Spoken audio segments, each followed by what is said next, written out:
The space station called Nexus Prime was huge. It floated in the dark between three star systems like a metal city.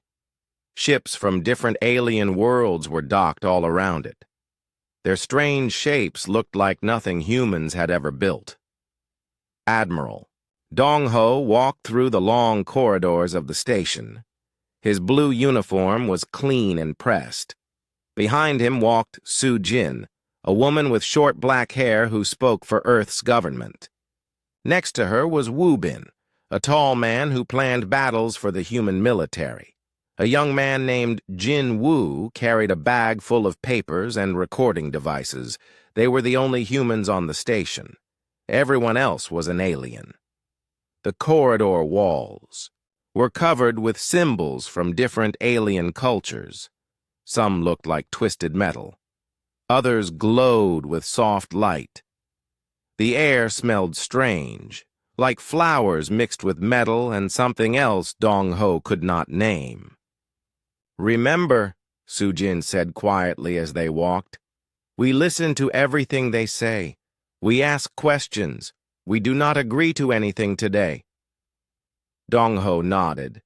His face showed no emotion. He had been a soldier for 30 years. He had learned to keep his feelings hidden. They reached a large door that opened without sound. Inside was the biggest room Dong-Ho had ever seen. The ceiling was so high he could barely see it. In the center was a round table with many chairs. Most of the chairs were already filled. The aliens looked at the humans as they entered. Some had eyes that glowed. Others had skin that changed colors. A few looked almost like humans, but with too many arms or legs. At the far end of the table sat Chancellor Thexmore of the Vorthan Empire. He was tall and thin, with gray skin and 4 arms. His clothes were covered in gold and silver decorations. When he spoke, his voice sounded like metal scraping against stone. "The humans finally arrive," Thexmore said. "We have been waiting." Next, to him sat General Kuldar from the Keldan Federation. She had thick armor that covered her entire body. Only her eyes were visible through the helmet. They glowed red like fire. On the other side was High Curator Zenth from the Asharan Collective. He looked very old. His skin was pale blue and seemed to shine with its own light. When he moved, it was very slow and careful. Dong-Ho sat in the chair marked for humans. His team sat beside him. Jin Wu took out his recording device and placed it on the table. "We are recording this meeting," Su-Jin said in a clear voice, "for our government's records." Some of the aliens made sounds that might have been laughter. Others just stared. Thexmore stood up. His 4 arms moved as he talked. "3 years ago, your species entered our galaxy like wild animals. You attacked our peaceful worlds. You destroyed our ships. You killed our people."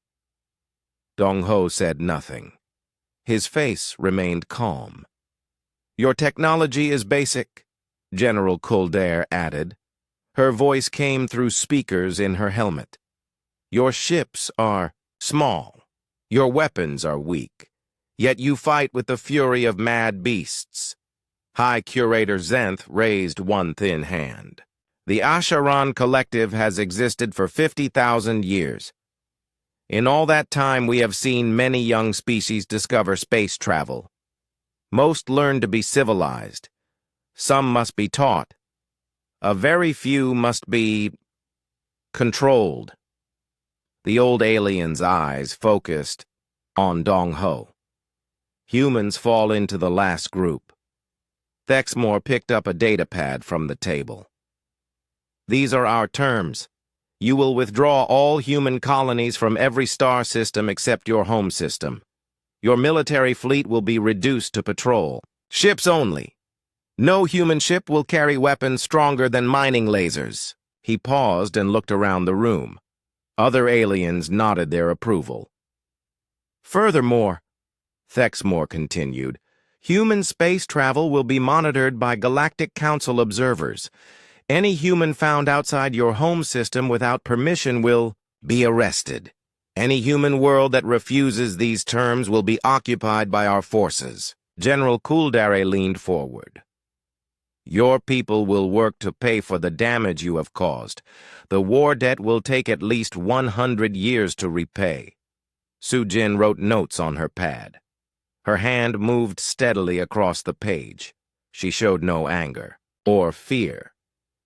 These terms are final, High Curator Zenth said. There will be no negotiation. You may accept them, or we will take them by force. Around the table, other alien representatives made sounds of agreement. Some hit the table with their hands or claws. Others simply nodded. Jinwoo looked at the faces around the table. He counted more than 30 different alien species.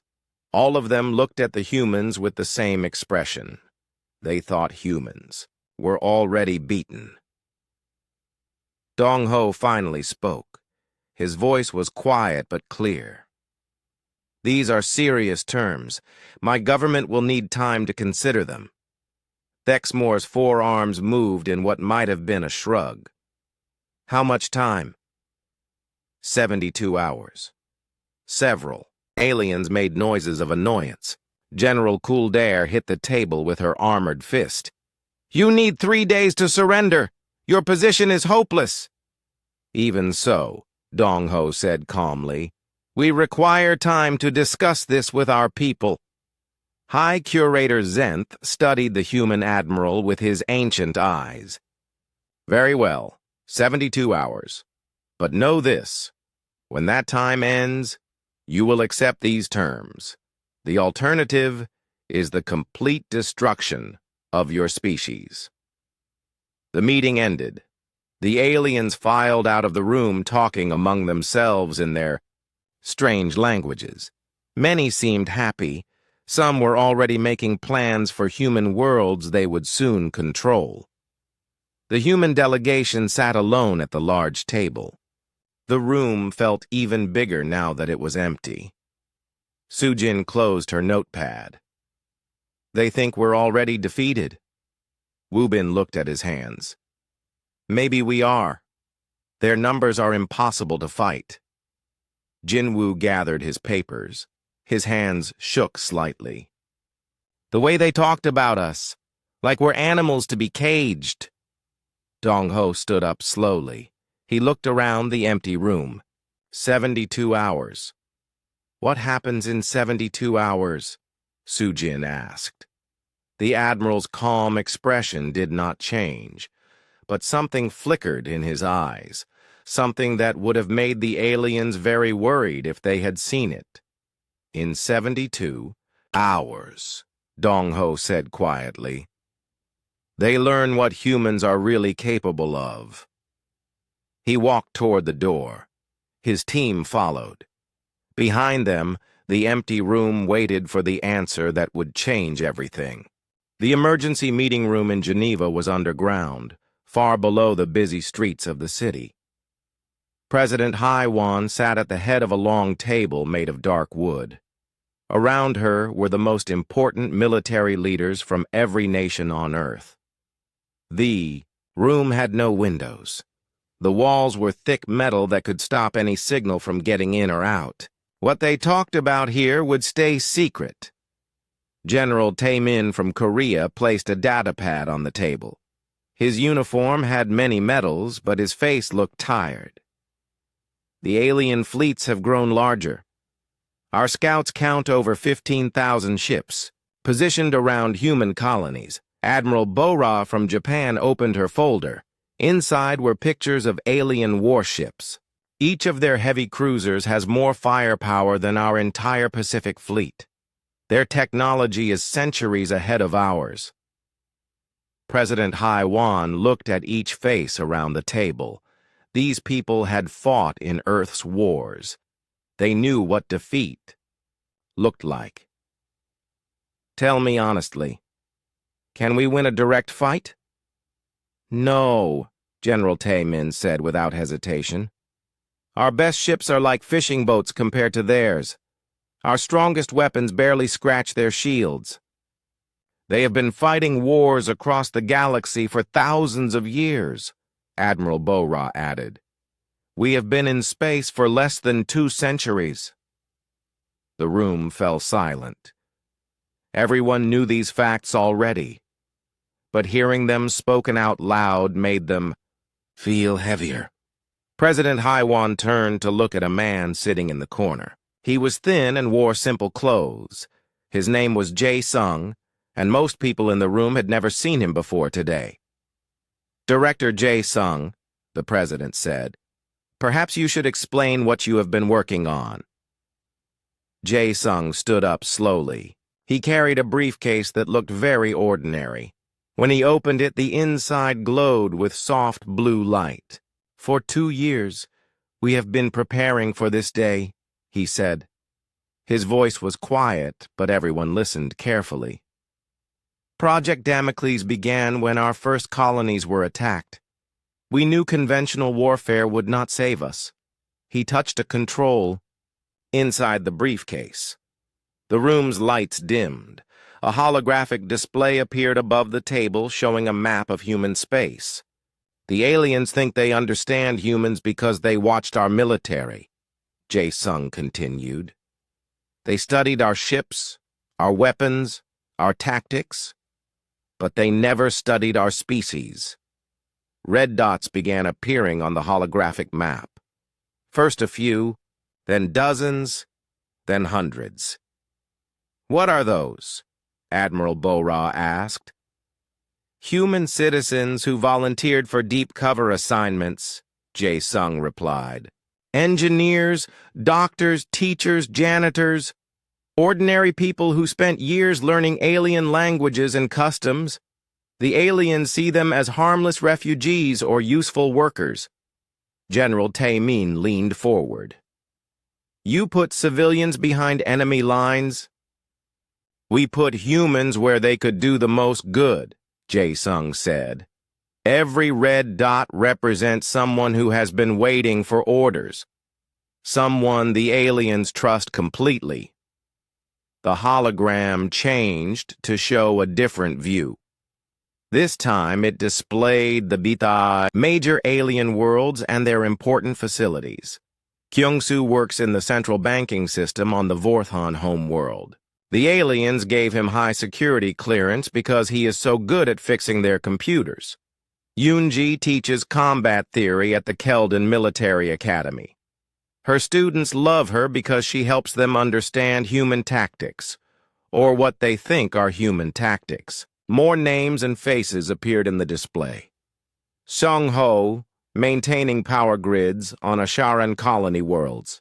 Hae-won, working in alien shipyards. Dozens of others scattered across enemy territory. How long have they been in position? President Haiwan asked. The first volunteers left Earth 4 years ago, before the war even started. We knew this day might come. Every person volunteered knowing they might never see home again. The room was very quiet now. Everyone was thinking about what this meant. Admiral Bo-Ra spoke first. What exactly can these people do? Anything we need them to do, Jae-sung said simply. The aliens invited humans into their most secure facilities. They taught us their systems. They showed us their weaknesses. Meanwhile, on the colony world of New Busan, Administrator Mi-ran was working late in her office. Outside her window, she could see the lights of a human city that had grown up around alien-built structures. Humans and aliens had lived together, here for 5 years. But tonight, Mi-ran was not thinking about cooperation. She was reading messages that came through hidden channels, messages that told her the time for pretending was almost over. She opened her desk drawer and took out a small device. It looked like a simple computer tablet, but it contained codes that could activate emergency systems throughout the colony. Her assistant knocked on the door. Ms. Mi-ran, the alien supervisor wants to discuss tomorrow's supply shipments.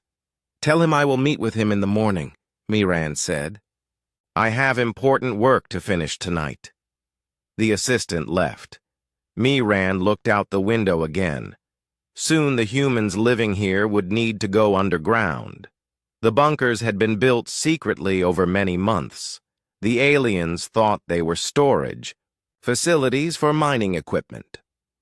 On the mining world called Kepler 442b, engineer Chan Ho was making final checks on equipment deep underground.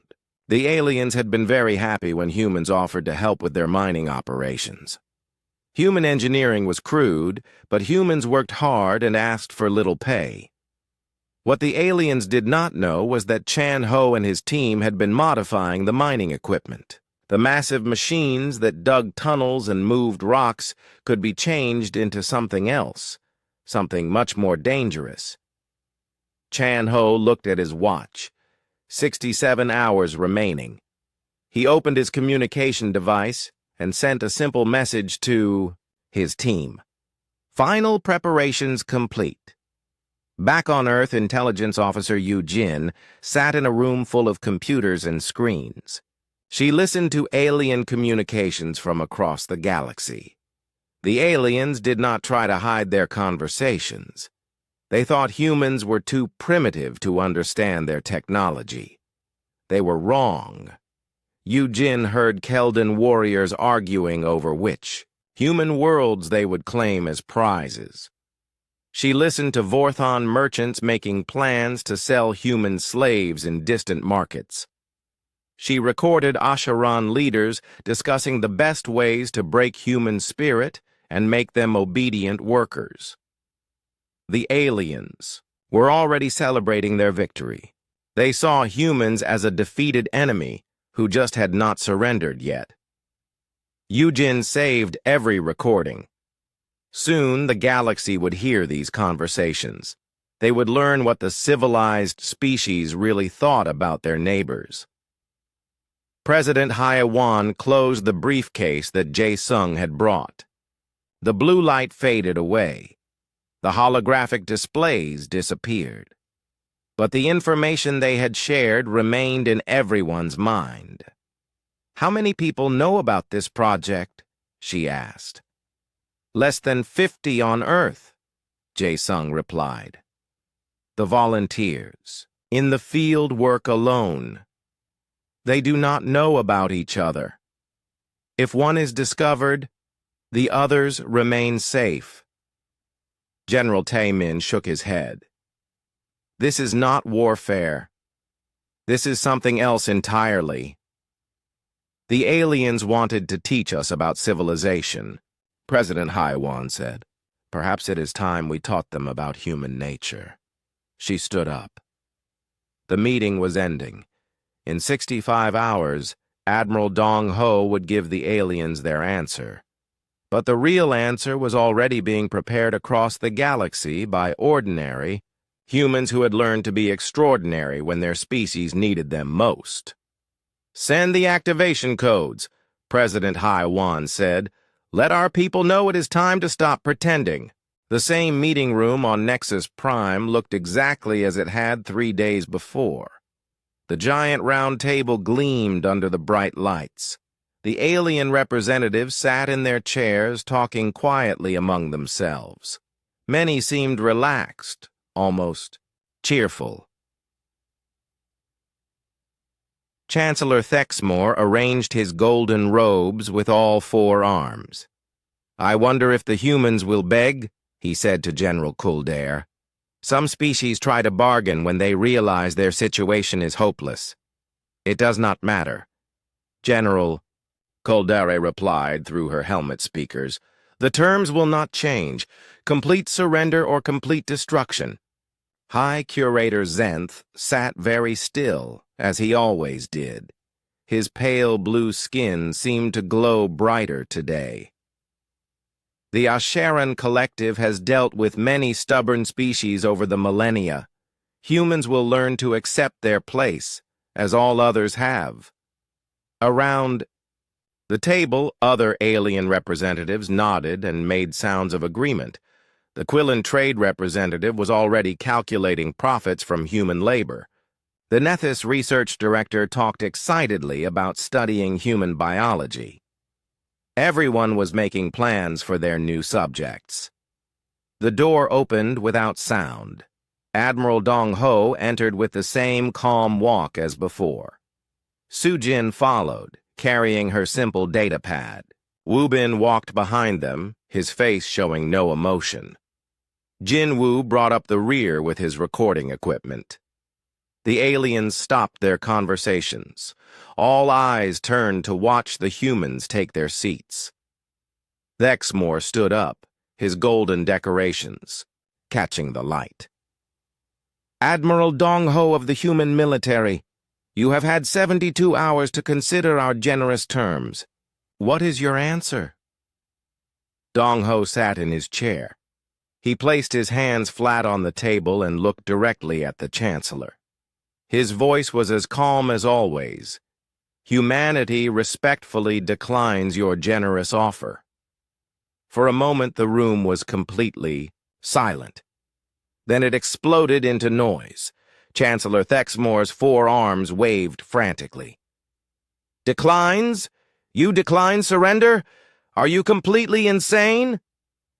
General Kuldair slammed her armored fist on the table so hard it cracked the surface. You stupid creatures! Do you want your entire species to die? Other aliens jumped up from their chairs. Some made angry clicking sounds. Others roared or howled. A few began flashing different colors. Through it all, the 4 humans sat quietly. Dong Ho's expression never changed. Su Jin kept her hands folded on her data pad. Jin Wu continued recording everything. High Curator Zenth raised one thin hand. Slowly, the room became quiet again. The old alien's ancient eyes studied Dong Ho's face. Perhaps you do not understand the situation, Zenth said in his soft voice. Your military forces cannot win against us. Your technology is centuries behind ours. Your numbers are laughably small compared to our combined fleets. We understand perfectly, Dong Ho replied. Then why do you choose death over surrender? Thexmore demanded. Su Jin touched her data pad. A holographic display appeared above the table, just like in the secret meeting on Earth. It showed a map of the local part of the galaxy. Because you made a mistake, Su Jin said. Her voice was polite, but somehow frightening. You assumed that what you saw was all there is. Red dots began appearing on the holographic map. First dozens, then hundreds, then thousands. They were scattered across every alien world, every space station, every important facility in the galaxy. The alien representatives stared at the display. Some began to look worried. What are those? General Kuldair asked. Human agents, Su Jin replied calmly. People who have been living and working in your societies for years. People you trusted. People you never suspected. The red dots kept multiplying. Soon there were so many that some star systems looked almost red. Chancellor Thexmore's golden robes rustled as he leaned forward. Impossible. We would have detected human spies. You detected human soldiers, Su Jin corrected. You never looked for human civilians. She touched her data pad again. The display changed to show individual faces and names. Humans working in alien facilities across the galaxy. Kyung Soo, Senior Systems Administrator for the Vorthan Central Banking Network. Security Clearance Level 9. He has been maintaining your financial systems for 3 years. A picture appeared showing a young, human man in Vorthan work clothes, smiling next to alien co-workers. Yunji, combat instructor at the Keldon War College. Her students call her their favorite teacher. She has trained over 2,000 Keldon officers in what you think are human military tactics.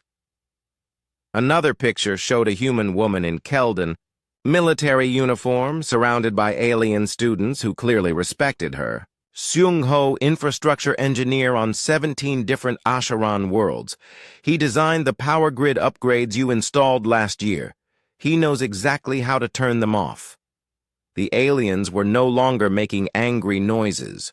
They were staring at the holographic display in growing horror. More faces appeared. Haewon in alien shipyards, Min-Soo in communication centers, So-Ra in government buildings, ordinary humans who had become part of alien society. For 3 years, you have been fighting. Our military, Soo-Jin continued, but our military was never meant to defeat you. It was meant to keep your attention while our real assets moved into position. High Curator Zenth's glowing skin had become dimmer. What do you intend to do with these assets? Soo-Jin's polite smile became colder. That depends entirely on you. She touched the data pad once more. The display showed alien military installations, government centers, and critical infrastructure. Many of the red dots were positioned right next to these. Important targets. Every major Vorthen bank has at least 3 human employees with full system access, Soo-Jin explained. Every Keldon military base has human maintenance staff who know where the weak points are. Every Asheron power plant has human engineers who understand exactly how to cause cascading failures. General Kuldair's red eyes were wide behind her. Helmet. You planned this from the beginning. We planned for many possibilities, Dong-ho said. This was one of them. The alien representatives looked at each other with fear in their eyes.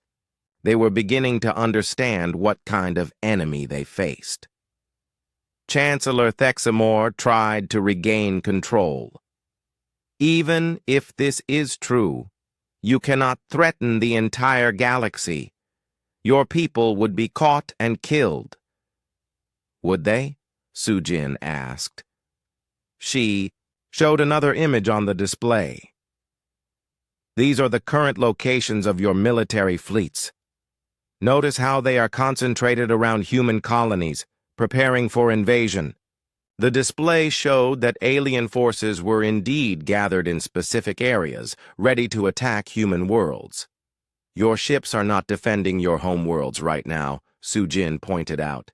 They are here, threatening us, which means your most important planets are protected by... What? Police forces? Civilian defense ships? The room was completely quiet now. Even the translator devices had stopped humming. High Curator Zenth spoke very slowly. What do you want? Dong-ho stood up. For the first time since the meetings began, he smiled. It was not a pleasant smile. We want you to understand something very important, he said. For 3 years you have been fighting human soldiers. Today, you meet the human species. Soo-Jin closed her data pad. The holographic display disappeared, but the memory of all those red dots remained in every alien mind. You have 72 hours to withdraw your fleets from human space, Dong-ho said. All of them, completely. And if we refuse? Chancellor Thexamore asked. Dong-ho walked toward the door. His team followed. At the threshold, he turned back. Then you will learn why evolution made us the most dangerous predators on a planet full of dangerous predators. The humans left the room. Behind them, the alien representatives sat in stunned silence, finally beginning to understand what kind of species they had chosen to threaten. The alien leaders did not believe the human threats. They returned to their fleets and prepared for invasion. After all, what could scattered human agents really do against the mighty powers of the galaxy? They found out 12 hours later. On the Vorthan homeworld, Kyung-soo sat at his workstation in the central banking network building. Around him, Vorthon workers moved between computer terminals, managing the financial systems that kept their empire running. They had worked with Kyung-soo for 3 years. They trusted him completely. "Good morning, Kyung-soo," his supervisor said in the Vorthon language. "The morning transfers are ready for processing." "Good morning, sir," Kyung-soo replied in perfect Vorthon. "I will begin the security checks immediately." He opened the financial transfer systems, just as he did every morning. But today, his fingers typed different commands. Commands he had memorized but never used before. The virus he had spent 3 years carefully building activated silently.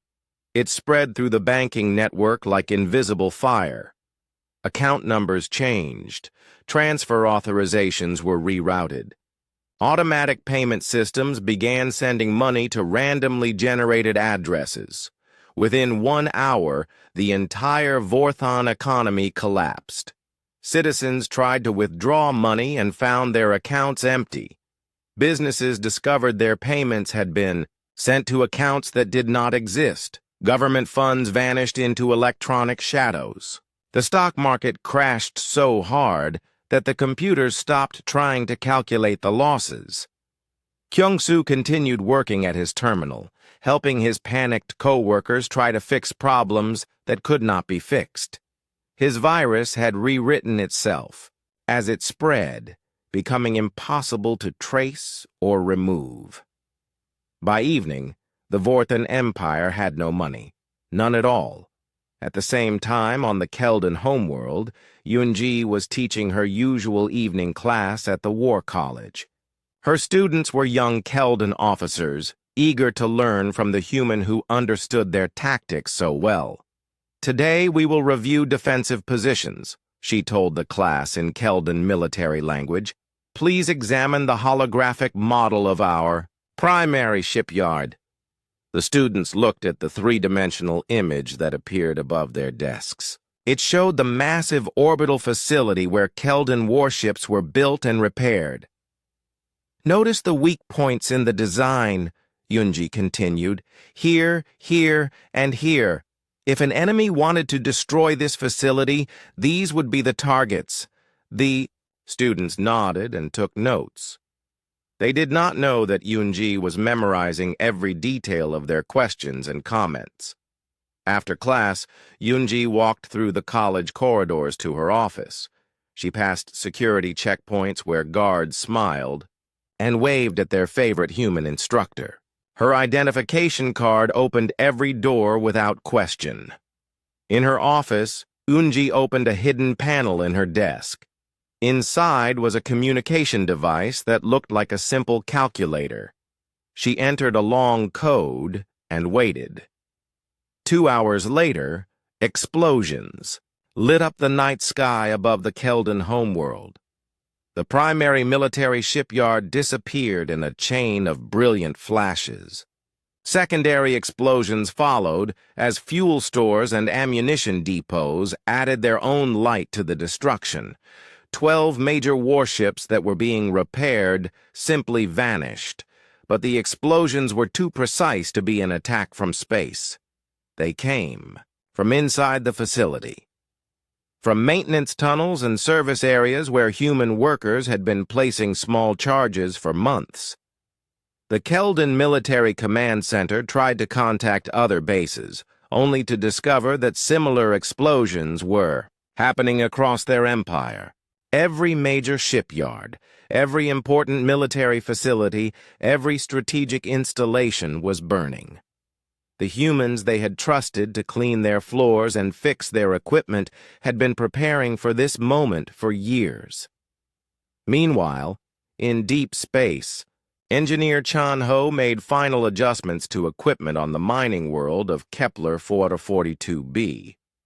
The massive machines around him hummed with power. They were designed to move asteroids and break apart rocky planets. But Chan-ho had spent 2 years modifying them for a different purpose. "System check complete," he reported to his hidden communication device. Targeting solution confirmed. The mining equipment slowly rotated on its massive platform. Instead of pointing toward nearby asteroids, it now aimed at a distant star system. A system where the Asharan collective had built their ancient capital. Chan Ho activated the launch sequence. The machine that normally threw chunks of rock into processing plants now threw something else entirely. A piece of iron, no bigger than a car, accelerated to 15% of light speed. It would take the projectile 4 hours to reach the Asharan system. When it arrived, its kinetic energy would be equal to the largest nuclear weapons ever built by any species. But Chan Ho was not alone. Across human space, hundreds of other mining worlds were making the same preparations. Hundreds of other pieces of metal were being accelerated to impossible speeds. The galaxy had never seen weapons like this, because no one had ever thought to use industrial equipment as artillery. In the Asharan system, ancient defense platforms detected the incoming projectiles 1 hour before impact. Their sensors could barely track objects moving so fast. High Curator, Zenth received the warning in his meditation chamber on the capital world. "Incoming missiles?" he asked his aide. "From which direction?" "Multiple directions, Curator. The objects appear to be simple iron masses, but they are moving at relativistic speeds." Zenth's pale blue skin flickered with concern. "Activate all defenses. Deploy the shield generators." The Asharan defense systems were the most advanced in the galaxy. Energy barriers strong enough to stop laser beams and particle weapons activated. Around their most important worlds, the iron projectiles passed through the shields as if they were not there. Kinetic energy at those speeds could not be stopped by any known technology. The first impact destroyed the primary defense platform in a flash of light visible from 3 star systems away. The explosion was so bright that it temporarily blinded automated sensors across half the galaxy. The second impact hit the capital city. The ancient Asharan civilization that had stood for 50,000 years became a cloud of superheated gas in less than a second. More impacts followed. Government centers, military bases, research facilities. Each projectile released the energy of a small star. Within 6 hours, the Asharan collective ceased to exist. Captain So Young watched the destruction from the bridge of her ship, hidden behind one of Jupiter's moons. Around her, a fleet of human vessels waited in the darkness. These were not the ships the aliens had fought before. These were new designs built in secret facilities across human space, while the galaxy was busy watching human colonies. "All ships report ready, Captain," her communications officer said. "Signal from Earth, Captain," another officer added. "We are authorized to reveal ourselves." So Young looked at the tactical display showing alien fleet positions. The enemy ships were still gathered around human colonies, preparing for invasion. They had no idea what was happening to their homeworlds. "Open a channel to the alien fleet commander," she ordered. The screen showed General Kuldair in her command center. The Keldan was shouting orders at her officers, trying to understand why her homeworld had stopped responding to communications. "General Kuldair," So Young said calmly. "This is Captain So Young of the Human Defense Fleet." "Human ship," Kuldair snarled. "You will surrender immediately or—" "Your homeworld is gone," So Young interrupted. "Your shipyards are destroyed. Your military command is dead." On the screen, Kuldair's red eyes grew wide. "Impossible! You have no weapons capable—" "We had no weapons capable of defeating your military," So Young agreed. "So we built different weapons. We used different tactics. We fought a different kind of war." Behind So Young, the human fleet began to move. Ship after ship emerged from hiding places throughout the solar system. They were sleek and dangerous, designed by a species that had learned warfare by fighting itself for thousands of years. The Asharan Collective no longer exists. So Young continued. The Vorthon Empire has collapsed. Your Keldan Federation is cut off from all support. She leaned forward in her command chair. Would you like to discuss surrender terms? Or shall we continue this demonstration? General Kuldare stared at the human captain for a long moment. Then she slowly reached for her communication controls. All Keldan ships, she broadcast. Stand down. Do not engage human vessels. A wise choice, So Young said. Now, let us talk about the new rules for this galaxy. 6 months after the collapse of the peace talks, the galaxy was very different. The Galactic Council chambers on Nexus Prime were quiet. Most of the chairs around the Great Table were empty. The Asharan Collective was extinct. The Vorthon Empire existed only as refugee ships scattered across space. The Keldan Federation had broken into small groups that spent more time fighting each other than anyone else. President HFY stood at a podium where Chancellor Thexmore used to sit. Behind her, the flags of surviving alien nations hung at half height. Around the table sat representatives from species that had learned to be very careful about their words. 6 months ago, you offered humanity a choice, President HFY said. Her voice was calm, but everyone listened very carefully. You could have chosen to work with us as equals. You could have welcomed us into your galactic community as partners. She looked at each alien representative in turn. Some could not meet her eyes. Instead, you chose to see our peaceful nature as weakness. You decided that humans needed to be controlled, caged, and enslaved. A small, furry alien from the Zephyrian Republic raised one trembling paw. President HFY, we did not participate in those decisions. My people always advocated for peaceful cooperation. Yes, HFY replied. The Zephyrian Republic, the Quillan Trade Union, and the Nethys Research Collective did not threaten humanity. That is why your worlds still exist. The alien representatives shifted uncomfortably in their chairs. They were learning to understand the new reality of their galaxy. In another part of Nexus Prime, Admiral Dongho walked through corridors that had once been filled with proud alien soldiers. Now, human security forces patrolled the station. Not many humans were needed. The surviving aliens had become very polite. Dongho entered a meeting room where General Kuldare waited.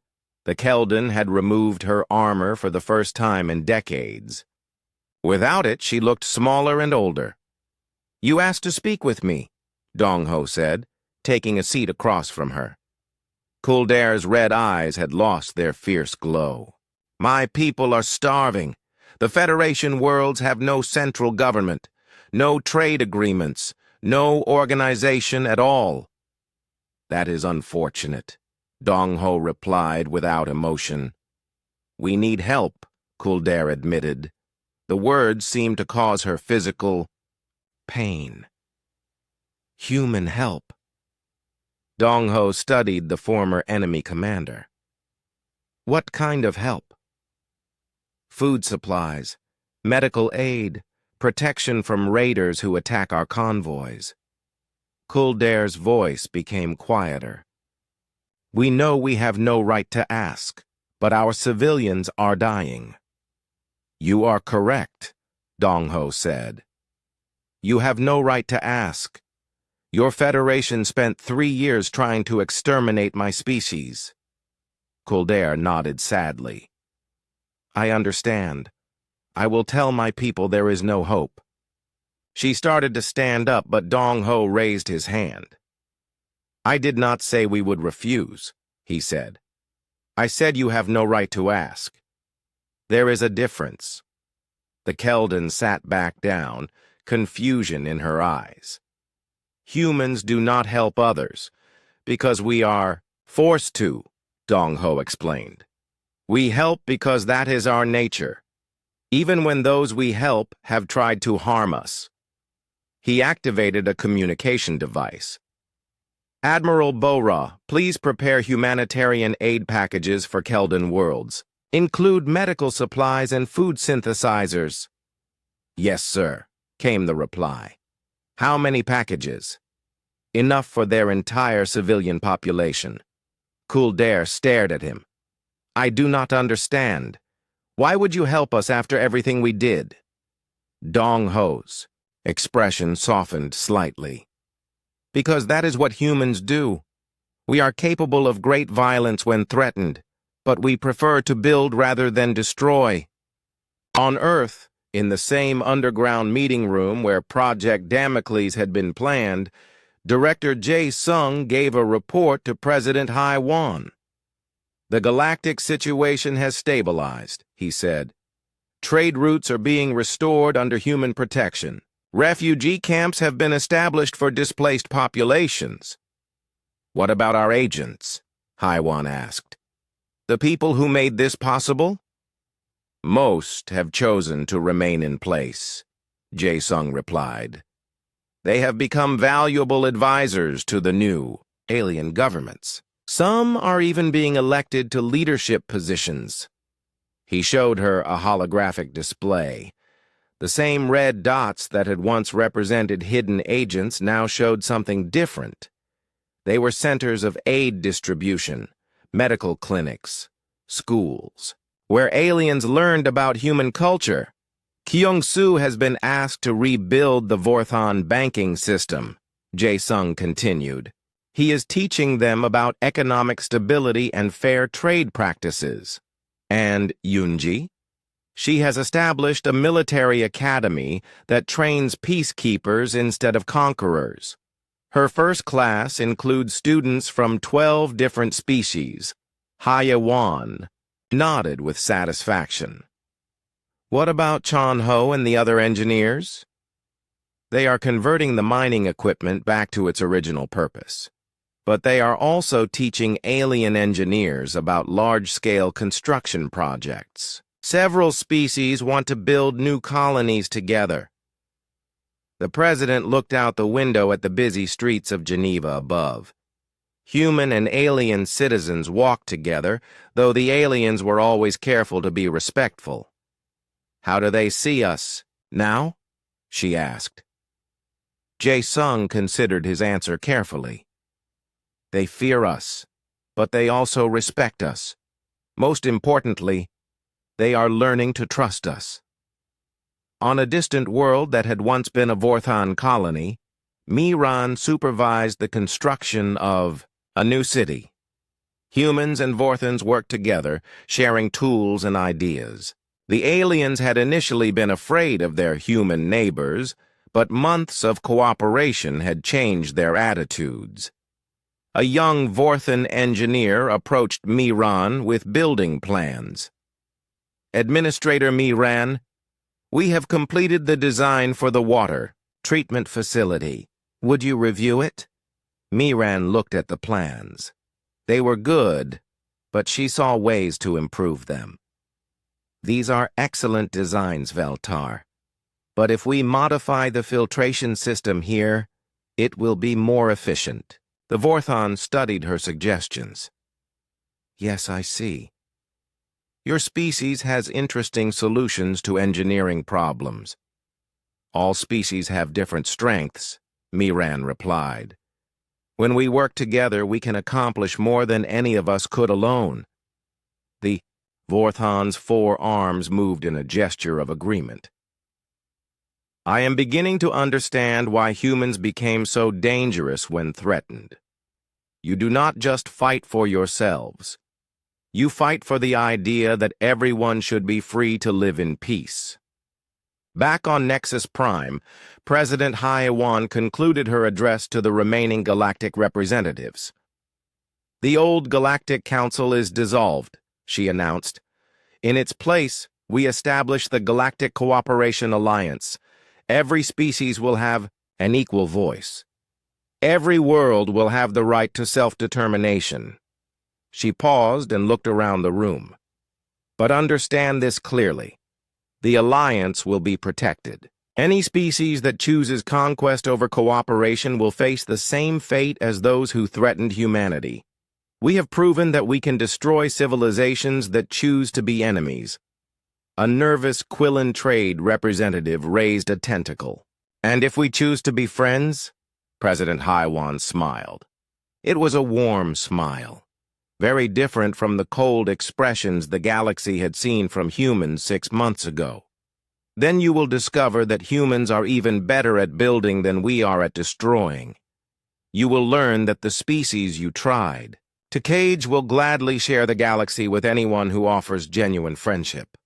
She gestured toward the viewing ports that showed space around the station. Ships from dozens of species moved peacefully together, protected by human vessels that watched quietly from a distance. "The galaxy you knew is gone," President HFY said.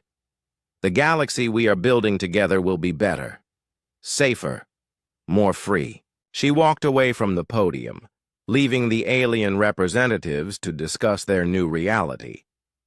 Later, in his quarters, Admiral Dong Ho looked at reports from across the galaxy. Human aid ships were helping rebuild destroyed worlds. Human teachers were sharing knowledge with alien students. Human doctors were treating patients of species they had never seen before. The war was over. The demonstration was complete. The galaxy had learned what happens when peaceful beings are pushed too far. But more importantly, they were learning what happens when those same beings are offered friendship instead of threats. Jin Wu, now promoted to communications director, brought Dong Ho the latest news reports. "The Nethys Research Collective wants to establish a joint university with humans," he said. "The Zephyrians are asking for help with their agricultural problems. Even some of the Keldan splinter groups are requesting human mediators for their disputes." Dong Ho nodded. "And our response?"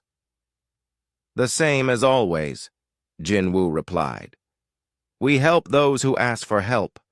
We protect those who need protection. We build instead of destroy, whenever possible." The Admiral looked out at the stars. Somewhere out there, the survivors of the old galactic powers were learning to live in a universe where cooperation was rewarded and conquest was met with overwhelming force. It was a better galaxy than the one humans had found when they first reached for the stars. A galaxy where different species could work together without fear of enslavement or extinction. A galaxy where peace was maintained not by the weak hope that everyone would be nice to each other, but by the certain knowledge that those who chose violence would face beings who were very, very good at violence. And in that knowledge, true peace was finally possible.